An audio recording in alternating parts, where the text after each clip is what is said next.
tak poďme si povedať, kto sa stáva laureátom konkrétne. Je to Peter Belan za vývoj interaktívnej vzdelávacej aplikácie Smartbooks pre žiakov na školách. Gratulujem.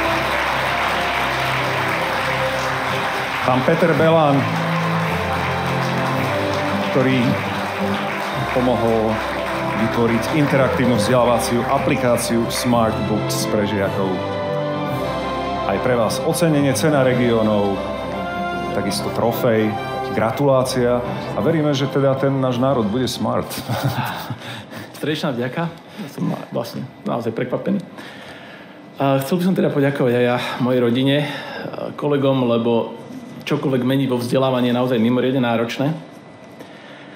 Ale chcel by som aj apelovať na nás všetkých, aby to neskončilo len pri tom, že máme 50 000 detí, ktoré to intenzívne využívajú. Len sú to deti, ktoré majú uvedomelých rodičov a majú na to financie.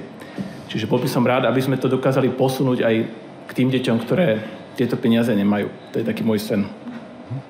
Veľký odkaz, ktorý zaznie aj na dvojke pre všetkých, aj pre predstaviteľov samosprávnych krajov. Ďakujeme veľmi pekne a srdečne blahoželáme.